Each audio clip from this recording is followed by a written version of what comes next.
Hi friends, welcome back. So the Fed just concluded their meetings and no change to interest rates this time around. Definitely true. Yes, we all know that. Go on. You're absolutely right, of course. However, we may be looking at cuts in the future. I want to go through the headlines with you and take a look at some data, and let's just jump right in. So headline, Federal Reserve officials still expect to cut interest rates by 75 basis points this year. So I like that. I like it. you got to look in the data a little bit further, though, because the headline doesn't necessarily tell the full story. That's why we got to take a look at the stuff together. This is the dot plot. So basically what they do, they ask people on the Fed, where do you think interest rates are going to go? Where do you want to put them at? And then they answer, and then each person will have a different answer. And each answer essentially represents a dot on the plot.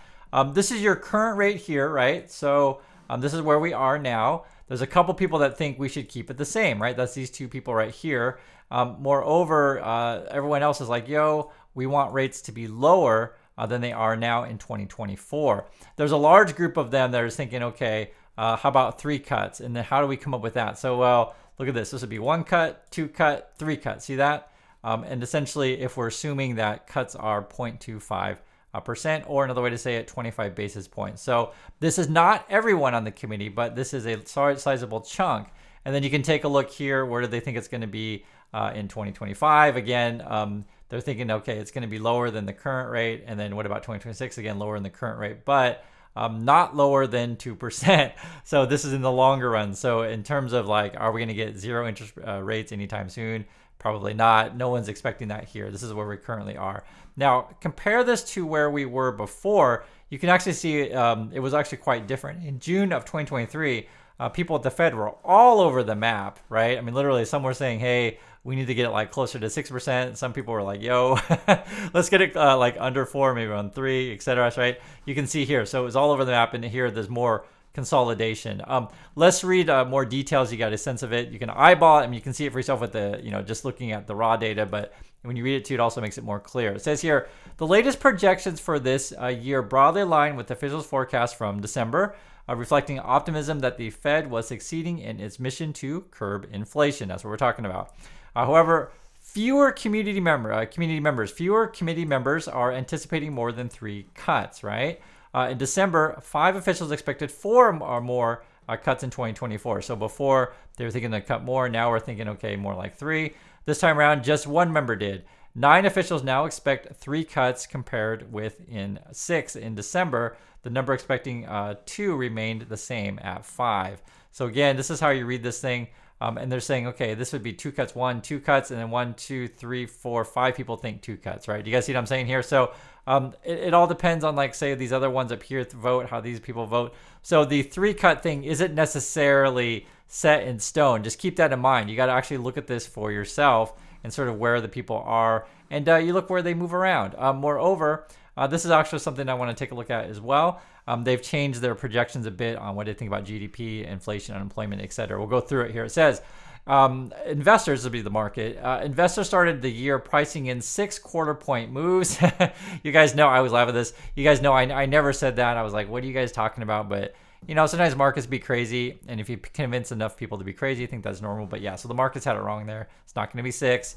And then that was back in March that they were saying that stuff. Ahead of the Fed move on Wednesday, they anticipated 3 cuts by the end of 2024. Again, this is according to the markets. Markets want this stuff to start happening around June or July. I was just looking at this just now as recording. As of now, the market is betting on a 67% chance that we get our first cut in June. But, that's what the market wants. So if they don't cut in June, the markets may wig out. But the Fed language as of now, though, is that, well, not language, I'll just say the data as of now suggesting that the Fed would want rates to be lower from here. So you guys, again, we'll take a look at this together here. Moreover, it says the Fed now thinks core inflation will end up higher, right? Will end the year higher. So this part here makes it feel like strange that we're talking about cutting when, again, I keep saying just stand pat. And they, in their own language or projection, are saying they think inflation is going to be higher by the end of the year. So why are we cutting? That's what I'm saying. Who knows? And unemployment slightly lower than it predicted in December. It also sharply upgraded its gross GDP projections for 2024. So that's probably the reason why they say, hey, we can cut.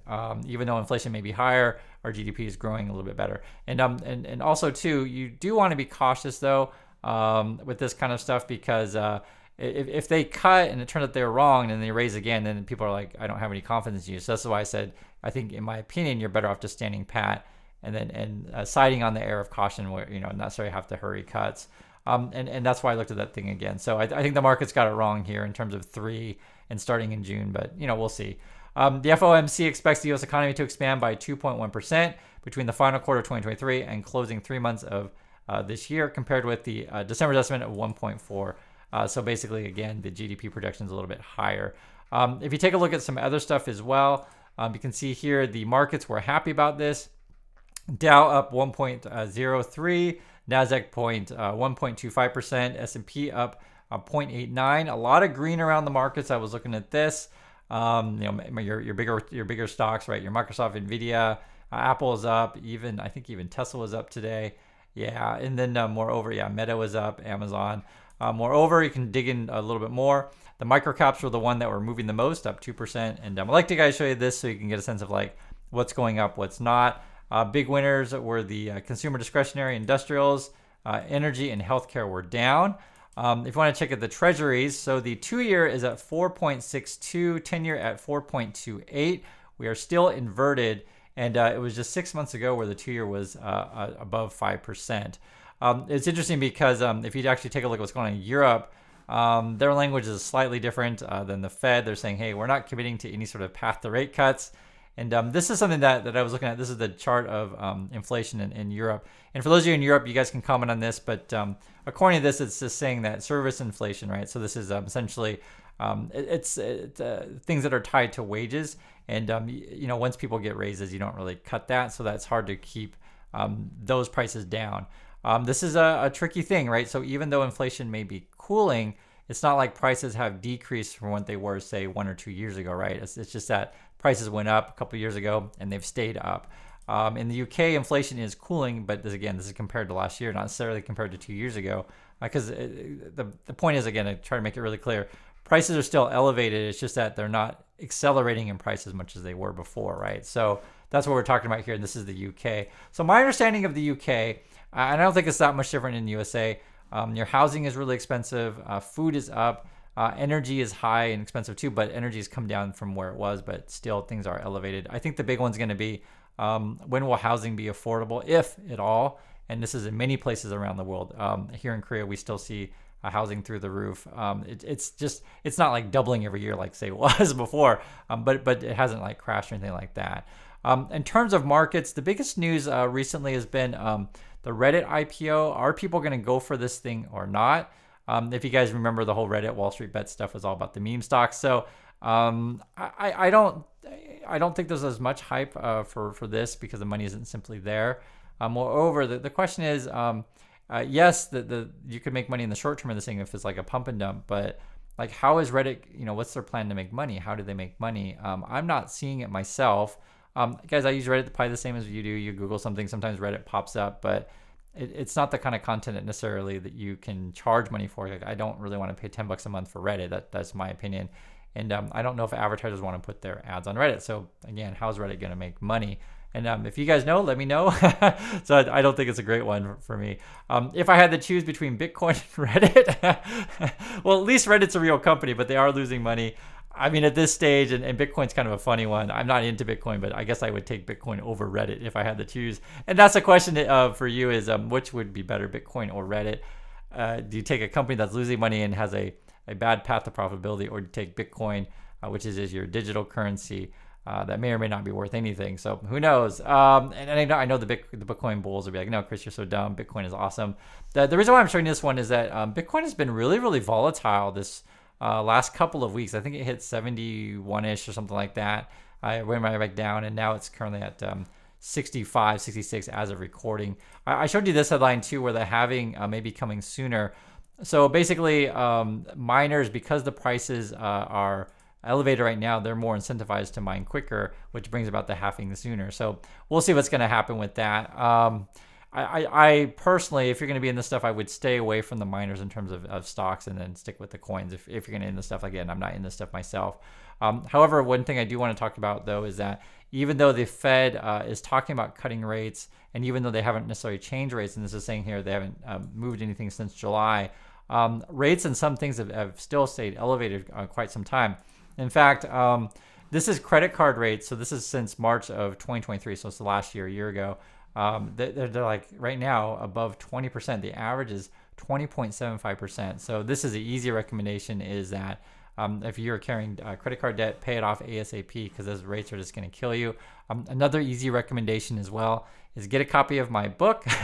I wrote it, let's see, when did I write that? I finished it in, I guess, August. It went on sale in September. So a little over 6 months, and many of you have bought it, but some of you haven't. And if you haven't, you should pick up a copy. It's over on Amazon, and I think you'll really like it, and it'll help you to improve your life. So I sincerely mean that, and please pick up a copy.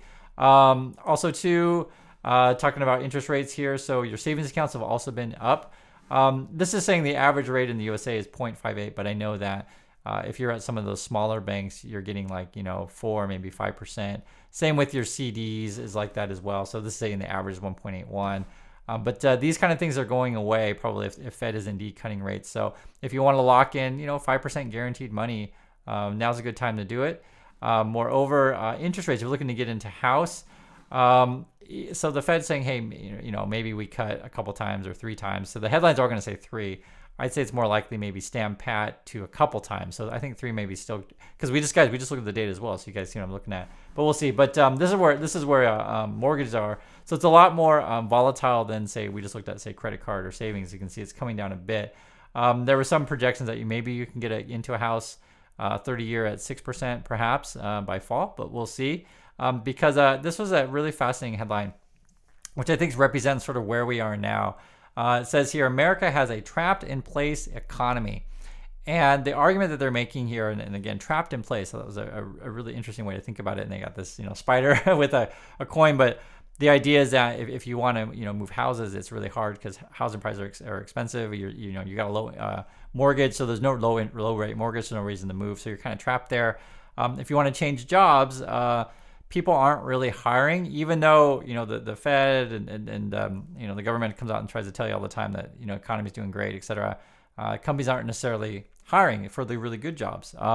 Maybe in a few sectors, but generally they're not. And I mentioned before, like the jobs that are hiring are more maybe the lower paying ones or the less desirable ones. Also, too, it's harder to get car loans these days. So this is sort of what this trapped in place economy means, just where we are. From a consumer's perspective, sure, I understand, guys. You want to say, hey, when can you lower my credit card rates? When can you lower my mortgage rates, et cetera, so I can get in a house? The issue, though, is that we also need prices to come down. So it's a balancing act. So it's, like I said, in my opinion, you should keep interest rates where they are. Now, there's a story, though, which I thought was really funny. It kind of represents sort of what the Fed is up to and how they deal with things. And you'll make sense after we go through this story. So read the headlines. It's a really bizarre and funny one. Not funny to the people involved, but funny to us because we're not involved. Real estate agent Julie Boondock, that's her name, accidentally burns down a $3 million home at Avalon Beach minutes before an open house. So this is a real estate agent. She's going to show a house, and then she burns down the client's house. Another headline, and the prices were a little bit different. One said 3, another said $2 million home, both the same multi-million-dollar home. But it says here, the real estate agent accidentally burned down $2 million house, and I believe this is Australia. If you guys have heard of this story in Australia, I think that's where it is. Yeah, Sydney, it says. Sydney, one of the Sydney suburbs. For those of you who watch this channel who are in Australia and you know the suburb, please let me know. I'm sure it's on the news. This is just a wild story. Another headline, I just threw them there. A real estate agent accidentally burned down house ahead of open house. So this is what the house looked like. And when you see the whole story, you're like, okay, this is wild. Burned down the house like right before they're going to show it. It says here, real estate agency accidentally burned down multi-million-dollar property to the ground while preparing for an open house, with their employer ordered to pay more than $850,000 in damages. Sydney real estate agent Julie Boondock was preparing for an open house at a 4-bedroom home on Sydney's northern beaches. So I guess it was Avalon. If you guys know what that is, you can let me know. When she decided the current renters of the house had left some bedding on the deck to dry. So she gets there, she sees sheets on the deck, and she's like, oh, okay, I got to get them off the deck because I'm going to show the house, right? That makes sense. She removed the sheets and threw them downstairs room onto a shelf below a light, right? So she throws them in a room, turns on the light, then switch on the light. 20 minutes later, a major fire broke out in a 4-bedroom house on Riverview Road in Avalon Beach, believed to be caused by the shelf and bed heating up and catching fire due to the wall-mounted light. Isn't that crazy? So sheets can catch on fire from a light bulb, I guess. I mean, these things happen. Don't throw your sheets on a shelf. So the shelf must have been high enough to be close to the light. Then it says here, the house estimated $3 million, along with all of its contents, were destroyed. So everything was destroyed. The owner of the property, Preto Allen Bush, who was preparing to sell the property, took them out of the court, as did 4 renters of the property who had their belongings destroyed in the fire. Isn't this crazy? And this, I guess, she called the Boondock called Bush, right, and said, "Oh my God, Pete, I think I have burnt down your house." I know it's not funny to them, but it's funny to us. Like, could you imagine having to make that phone call to someone? You have a good relationship because you're going to sell their house. You're all excited, and then you have to call them and say you burned it down. And then it also says here, I had been doing some tidying up. I collected some sheets, drying on the veranda, and threw them on the top of a freestanding metal. Okay, that changed the story a little bit. Not wood, but metal. Freestanding metal shelving in the bedroom under the stairs. I just threw them there, Pete, right up against the light on the wall. I think that's what started the fire. Okay, that's what she says here. And this is kind of funny. This is from the judge. The judge, his name was Hammerschlag, also noted that Mrs. Boondock was, quote, aggressive and uncooperative witness in court. So she wasn't very happy about this. He said here, quote, her evidence was clearly colored by a heightened awareness that she had caused the catastrophe. And then the argument they tried to make in her defense is that they didn't tell her that this would cause the fire. I mean, that's a pretty weak defense. It says here, Domain Residential Northern Beaches attempted to argue that Mr. Bush and the renters also played a part in the damage, as they did not inform the agency that the shelf would heat up and result of the light. I mean, come on. So the reason why I mentioned this one is, you may have good intentions going in. This would be something like, say, the Fed, they have good intentions of, maybe cutting rates. But in the end, you may end up turning this nice house into a burned house. So be careful where you throw sheets. Be careful how far you cut interest rates. That's the message of the story there. And I'd love to hear your thoughts on this one. And again, if you're in the Sydney area, please let me know. And I just imagine having to make this phone call of, oh my God, I think I might have burned down your house. Don't do it. In other crazy news today, they announced the new James Bond, actually. So Daniel Craig is out. We've known that for a while, that he's getting old, and there's nothing wrong with that. I mean, it's hard to do these things. You got to do all these crazy stunts and stuff like that. And they usually start with someone older, because James Bond's not like a 20-year-old, which they could try. They could try a younger version, but they're not. They're going to go with Aaron Taylor Johnson. This was a strange pick for me. He's a good actor, so I'm nothing against Aaron Taylor. Just we already know who he is. I mean, I remember this movie Kick-Ass. This was an older movie, and I liked the movie. He was also in The Avengers. I did not meet Aaron, although I did work on The Avengers. I didn't meet him personally, so I don't know him personally. So nothing against Aaron. I think he's a nice guy. Well, I don't know. I think he's a good actor, by the way to say it. But he's also in a coming up Spider-Man movie, Kraven the Hunter. I mean, he's been Avengers, Kraven, Kick-Ass, all kinds of movies. I just think it's overexposure. So nothing against him. I'm sure he's going to be fantastic, but I did not think they were going to go with a named star. There was rumors that it could be Tom Hiddleston, who I like very, very much. But again, I thought they were going to go with an unknown. So they went with someone known. And I'd love to hear your thoughts. Do you like the new James Bond pick? What do you think about the Fed cuts? And what do you think about burning down the house? So thanks for watching, everyone. And I'll catch you next video.